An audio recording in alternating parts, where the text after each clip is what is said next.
मुंबई आणि पुण्यातील मुस्लिम समाजाच्या महत्त्वपूर्ण बैठकीनंतर ईद ए मिलादुन्नबीचा जुलूस यंदा 5 सप्टेंबरला निघणार नसून 8 सप्टेंबर रोजी काढण्यात येणार आहे. हा निर्णय धार्मिक नेते, समाजातील प्रतिष्ठित व्यक्ती आणि स्थानिक प्रशासन यांच्या चर्चेनंतर घेण्यात आला आहे. मुस्लिम बांधवांसाठी हा दिवस अत्यंत पवित्र मानला जातो आणि मोठ्या संख्येने भक्त भाविक जुलूसामध्ये सहभागी होतात. त्यामुळे योग्य नियोजन, सुरक्षा आणि वाहतूक व्यवस्थेचा विचार करून हा बदल करण्यात आल्याची माहिती मिळाली आहे.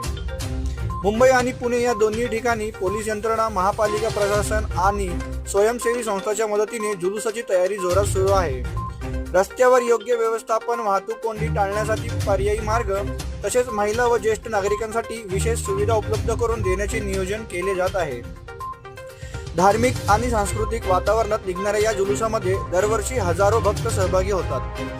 ताज्या माहितीनुसार प्रशासनाने नागरिकांना सहकार्य करण्याचे आवाहन केले आहे आणि शांतता, ऐक्य व बंधुभाव जपण्याचे आवाहन धार्मिक नेत्यांनीही केले आहे. तर एकंदरीत मुंबई आणि पुण्यातील ईद ए मिलादुन्नबीचा जुलूस आता 5 ऐवजी 8 सप्टेंबर रोजी काढण्यात येणार आहे.